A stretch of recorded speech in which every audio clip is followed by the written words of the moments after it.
कृषि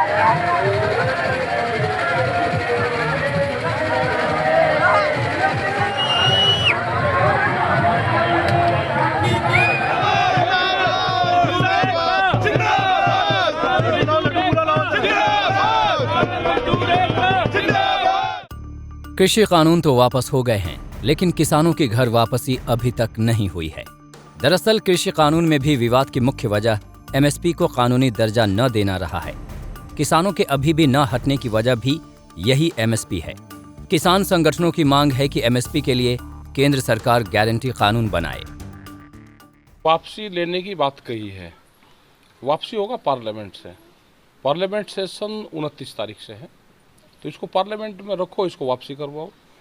एमएसपी पे गारंटी कानून, वो भी एक डिमांड हमारी है और उससे पूरे देश के किसानों को फायदा उससे होगा। एमएसपी को लेकर किसानों के साथ साथ आम जनता क्या सोचती है, इसी पर एक दिलचस्प सर्वे सामने आया है। सर्वे में शामिल 62.6% लोगों ने सुझाव दिया कि सरकार को सभी फसलों के लिए एमएसपी से भुगतान करना चाहिए, जिसके लिए इसे कानूनी दर्जा मिलना चाहिए।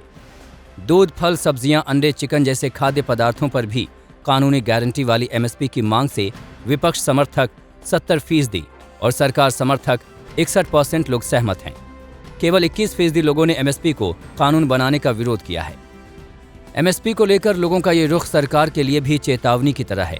साथ ही जिस तरह से 2022 तक किसानों की आय दोगुनी करने का लक्ष्य रखा गया है, उसके लिए भी एमएसपी के साथ सरकार को कई और बड़े कदम उठाने की जरूरत है। सीड की कॉस्ट, फर्टिलाइजर की कॉस्ट, पेस्टिसाइड्स की कॉस्ट, इनके कॉस्ट को हमें किसी न किसी तरह ये देखना होगा कि कम से कम कॉस्ट पे उनको उपलब्ध कराया जाए। दूसरी चीज़ है कि उनके प्रोडक्टिविटी को हम बढ़ाएं। आज की जो प्रोडक्टिविटी है उनकी कितनी ज़्यादा हो सकती है, कम से कम 1.5 गुना अगर हम एम करते हैं तो बहुत ज़रूरी है। तीसरी चीज़ जो ज़रूरी है कि उनके प्रोडक्ट की मार्केटिंग बहुत अच्छी हो, उनको मार्केट में अच्छे से अच्छे प्राइस मिले। जानकारों का मानना है कि लागत घटाने के लिए नई नई तकनीक को अपनाना बेहद जरूरी है। इसी के जरिए खेती किसानी में इस्तेमाल होने वाले साजो सामान, पेस्टिसाइड्स और हर्बिसाइड्स के दाम घटाकर किसानों का खर्च कम किया जा सकता है। पेस्टिसाइड्स की कॉस्ट कम करने के लिए जितने प्रोडक्ट आज की डेट में बाहर से इंपोर्ट हो रहे हैं, जिनकी कीमत बहुत ज़्यादा है, जो फार्मर को पे करनी पड़ती है, उसके लिए हमारे को यहाँ पे प्रोडक्शन बढ़ानी पड़ेगी, फॉर्मुलेशंस की, उसके एआई की, उसके इंटरमीडिएट्स की। इस तरीके से अगर हम चलेंगे तो धीरे धीरे आप देखेंगे मेक इन इंडिया के, गवर्नमेंट ऑफ इंडिया के जो मेक इन इंडिया का प्रोग्राम है, उसमें अगर हम जाएंगे तो धीरे धीरे हम लोग मेक इन इंडिया में सारे प्रोडक्ट लेके आ जाएंगे।